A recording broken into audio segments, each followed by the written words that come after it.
ଆଜିଠାରୁ ଆରମ୍ଭ ହୋଇଛି ଯୁକ୍ତ 2 ବିଜ୍ଞାନର ପରୀକ୍ଷା। ଏନେଇ ଅନୁଗୁଳ ସ୍ୱୟଂ ଶାସିତ ମହାବିଦ୍ୟାଳୟରେ କେଉଁଭଳି ଭାବରେ ରହିଛି ପରୀକ୍ଷାର ସେଣ୍ଟର ଏବଂ ପରୀକ୍ଷା କେନ୍ଦ୍ରକୁ ଯେତେବେଳେ ଛାତ୍ରଛାତ୍ରୀମାନେ ପ୍ରବେଶ କରୁଛନ୍ତି ତାଙ୍କ ପାଇଁ କ'ଣ ରହିଛି ବ୍ୟବସ୍ଥା, ଛାତ୍ରଛାତ୍ରୀମାନେ କ'ଣ ନେଇକି ପରୀକ୍ଷା ହଲ୍ ଭିତରକୁ ଯିବେ, ଟିକେ ଆମେ ଆଲୋଚନା କରିବା। ସ୍ୱୟଂ ଶାସିତ କଲେଜର ଯିଏ ପ୍ରିନ୍ସିପାଲ ରହିଛନ୍ତି, ଆଜ୍ଞା କ'ଣ କହିବେ?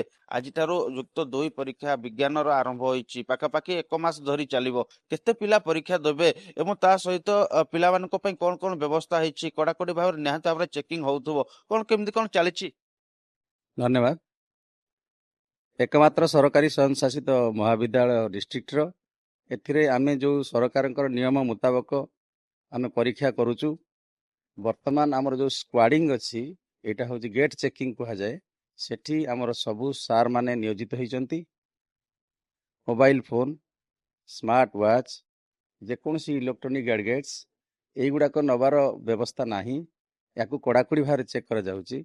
खाली पेन, पेंसिल किंबा एडमिट कार्ड ता सहित आमर गोटे ट्रांसपेरेंट वाटर बॉटल एतिक व्यतीत पिला मानकर नबार कौनसी व्यवस्था नाही।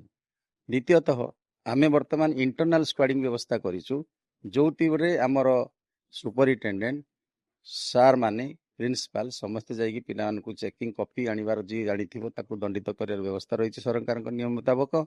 आमे चाहूचु गोटे त्रुटिपूर्ण भावरे केमिति परीक्षाटी आमे कंडक्ट करिवु, जेहेतु सरकारी संशासित महाविद्यालय नेम एंड फेम रही आमे ताकू केमिति आमे यथार्थता प्रदान करिवु आ सबु पिला मानकु न्याय प्रदान करिवु से चेष्टित अछि।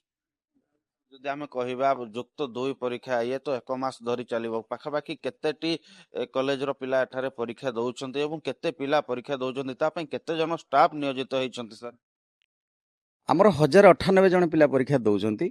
ଆମର ହବ୍ ସେଣ୍ଟର ଇଏ ଆମ ଏଇ ହବ୍ ସେଣ୍ଟରରେ 7ଟି କଲେଜ ଆମ ସହିତ ଆଟାଚ ହେଇଛି।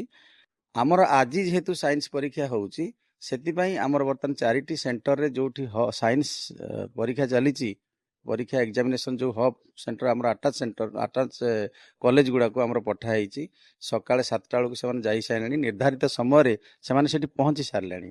आउ जी ट्या कॉलेज अच्छी आमर एठी आसी सारी से अभिभावक से टीचर समस्ते आसिक बर्तमान पिला माने आमर श्रृंखलित भाव में रूम एग्जामिनेशन रूम को पशि सारे।